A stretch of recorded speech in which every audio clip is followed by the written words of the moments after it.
Xem cái địa chỉ của nó đâu thì...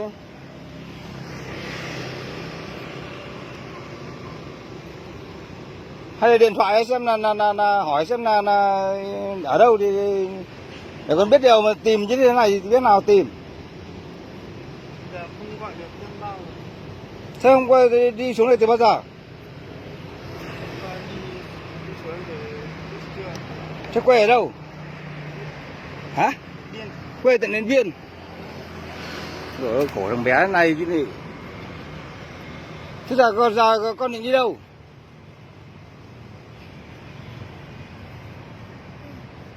Hả? Không biết đi đâu. Thế sao biết xuống dưới này mà tìm?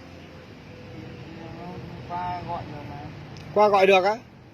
Gọi được mà bây giờ nó không cho địa chỉ. Bây giờ tắt máy rồi. Khổ, thế bây giờ chú bảo nhá. Bây giờ mày định đi đâu không? Mày bế nó lui lại chỗ kia kìa, ngồi cho cho đứa nhỏ nó khỏi ấy, giờ mày nó xách đưa nó đi đâu bây giờ khổ thân này. Thế đi xuống có tiền nong gì không? Có tiền nong, có chuẩn bị tiền nong xuống gì không? Có nhiều tiền không? Có đủ ăn không? Hả? Đủ ăn 1-2 ngày. Thế định thì không ấy thì sao lại về thì có biết đường về không? Thế được mấy đứa con rồi? Thế đứa này đứa thứ hai hay đứa lớn? Đứa thứ hai. Thế sao không để nó ở nhà mới bố mẹ ông bà mà đi xuống một mình làm sao phải vác nó đi làm gì? Mà lại mang cả con xuống đây làm gì hả cháu? Để cho nó khổ thân như này. Mà cho nó ăn gì, nó ăn sữa mới ăn đấy này, nó chịu được không?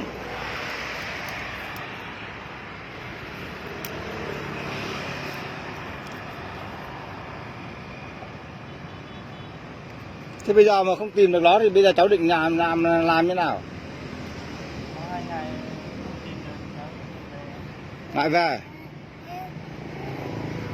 Thế có tiền, có dư tiền không chú cho mấy trăm mà từ ấy? Hả? Đủ tiền rồi gì? Không chú cho mấy trăm mà khổ thân thằng bé này. Mà thì ấy thì chưa đến mà nhờ chỗ nào mà ngồi cho nó mát nhá. Không thì đi xuống chỗ cái quán đây này, xuống quán đầu này, các chú trực ở đây này. Thì xuống các cho xuống đấy nó ngồi cho nó đỡ nắng thôi biết chưa? Khổ thân nó, rồi ôi ô mày.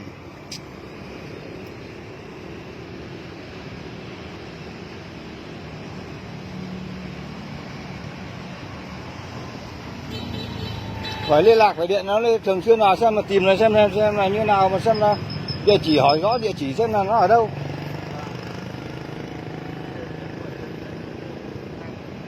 Thế có quen biết ai đây không?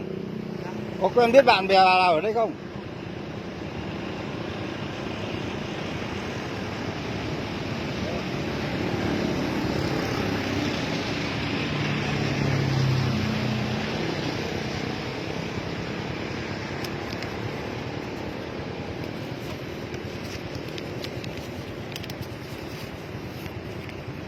Này chú cho thêm mấy trăm mà ấy này, sao mua gì cho bé nào?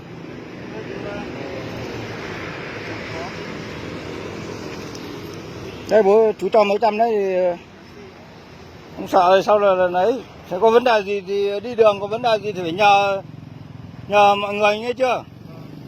Khó khăn gì phải nhờ mọi người ta giúp.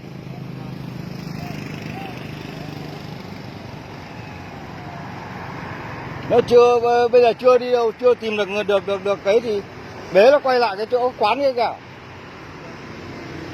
Cho nó ngồi cho nó mát, biết chưa? Khổ thân nó ra.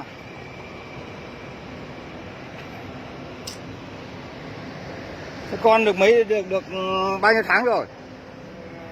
5 rưỡi. 5 rưỡi thế này á? Khổ thân nó thế này chứ nhỉ. Ô mày.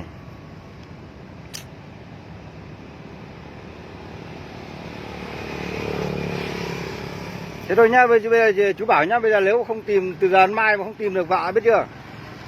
thì con vào hỏi có đồn công an đấy nhá. Vâng. Khai báo bây giờ nhà cháu như thế, vợ cháu như thế thì cháu nhờ các chú đang tìm người cháu nhá. Vâng. Chứ kiểu này mà điện cho nó không nghe máy, một là đi làm, hai là thế tối hôm qua có điện được không? Hôm qua điện được. Thì nó bảo là nào? Nó bảo sáng nay nó đi làm, chắc nó tắt máy rồi, tí xem nó mở. Thế thì cố gắng nhá. Rồi. Cố gắng mà chăm sóc cho thằng nhỏ đi.